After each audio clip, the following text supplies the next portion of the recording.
Hey, it's Dr. Amanda with StraightSmile Solutions, StraightSmileSolutions.com, and today is going to be a part 2 of a series that I did about a year ago about easy interceptive techniques that are less than $200 that can make a big change in a patient's potential orthodontic health and future.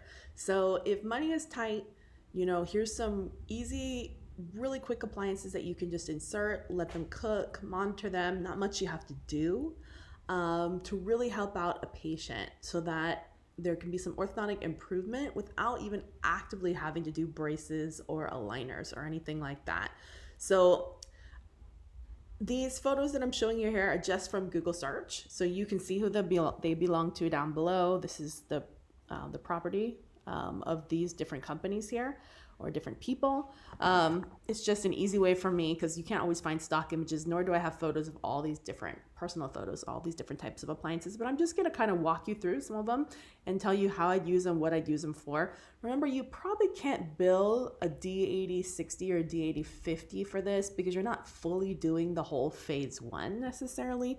You are just putting in appliance to help things. So sometimes, I really believe that all patients from age 3, 4, 5, 6, 7, 8, 9 should be screened for interceptive ortho.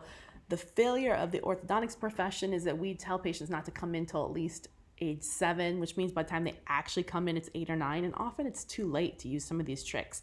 So if you're a pediatric dentist or a general dentist and you have a patient that maybe doesn't want to refer to ortho, but or they're saying, I just can't afford phase 1, I don't want to use my insurance yet, you can put sometimes some appliances in. Of course, you're going to just charge the patient a fee for that, maybe not bill insurance, because I don't think there's a necessarily, unless it's a habit appliance, I don't think there's necessarily a code for that because you're not doing the full interceptive ortho.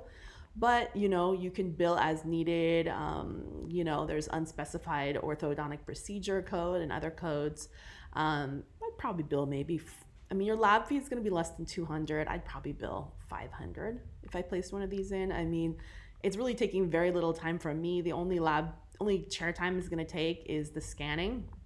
Might need to place some spacers about a week to 3 or 4 days before insertion, delivery, and then just monitoring and removal. So $500 is pretty affordable, I think, for most people to make an improvement at least, and to wear an appliance for 6 to 12 months. So let's talk about some of these appliances. This is your Nance, your standard Nance. We use this as a standard space maintainer in pediatric dentistry as well as in orthodontics. Nances are great, so I like to put these in. Of course, if I had an early loss or early exfoliation of a baby molar, like A or J or one of the lower ones, that would be a great idea to put that in. It's also great to use in class 2 cases. So cases that have a slight class 2 angles, class 2 malocclusion. If you place it in before they lose A or J, it really, really helps because it holds those 6s or 3 and 14 back so that when 4 and 13 come in, these 6s are going to get held back. There's always a little extra E space in there, about 2.5 millimeters. So it holds these back so that we don't slide forward, because what usually happens is when you already have a class 2 bite in a mixed dentition child, they lose A and J, and then 3 and 14 slide forward even more, and we went from just a mild class 2 to a severe class 2. So by holding those 3 and 14 back embracing them with the Nance, then naturally you can have some improvement on your own. The teeth will start to actually slide back into the space instead of these moving forward. So it helps you. It basically eliminates 2 to 3 millimeters of the class 2 correction that you'd have, and it takes a case that could have been really hard and makes it moderate to easy. So just by placing this little appliance at the right time, which would be shortly before A and J come out. You could do a similar thing on the lower in a slight class 3 patient, not a class 2 patient, with a lingual holding arch, a lower lingual holding arch. Same concept for a slight class 3 patient. So, and then if there's, random spaces that show up or anything like that, then it's good because the random spaces, you can also leave it in if you put buccal tubes on here and brace against it as you close space. Okay, what else do we have here that's useful? This is a anterior bite plate, and if you've worked with me before on cases, I really love these appliances.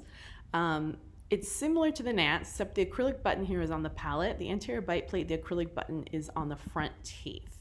So what you're going to do is you always want to submit an opposing model when you make one of these, because they want to make sure they build the acrylic ramp in the right position where the lower teeth are going to hit. And you would use an banded anterior bite plate in a similar way that you use this, same sequence of appointments, except for you'd use this in a patient that had a deep bite. So of course, when you get braces on, you can put anterior bite turbos on, you can level it out. If you've got Invisalign, you can put bite ramps on. But it's always great to fix that deep bite when the patient is still growing and younger and more compliant. You can put this appliance in on a patient with like a severe deep bite, and what it'll do is it'll prop, it almost works as like an anterior deprogrammer. It's gonna prop the bite open in the front so that the bottom teeth will level out a little bit more and naturally open up. It also will help, the airway and other things like that. So definitely recommend the anterior bite plate. And by the way, a lot of these appliances can be combined to do more than one thing, but obviously it doesn't necessarily make sense to do a Nance anterior bite plate. You could do an anterior bite plate TPA, that's an option. And here's a TPA Nance, that's another option. All kind of things you can do. Here's another, whoops, what? Oh, I didn't know we did that. Hang on, let me fix this. Hang on. Here, right here is, another Nance TPA. So probably not super necessary because I think the Nance does a pretty good job holding transverse. But that would be something that you could use in a situation where maybe you did some expansion and the patient didn't want to wear the expander anymore and you wanted to hold the expansion. So that would be an option for that. This is a removable anterior bite plate. So it's like this fixed one that we saw before, but it's removable. The problem with the removable is it doesn't usually get worn because, initially, obviously the more you wear it, you want to be wearing it full time. And a lot of times people take it out to eat and talk, and then it's not going to work. It has to be in full time. But that is a removable one. And it's a little less discreet and a little more clunky. So so you've seen some of my favorite ones, bite plate, Nance, TPA, definitely some of my favorite appliances that you can use to get all kind of cool things that are fixed, less than $200. It can make big improvements in a more difficult case if the patient isn't able to pay for the full phase 1 treatment. So just a suggestion. And of course, you've also got the whole pile of different myofunctional products and some of these other ones, and I went over these in my other video. I have tons of videos on those. All right, hopefully that was helpful. Thank you.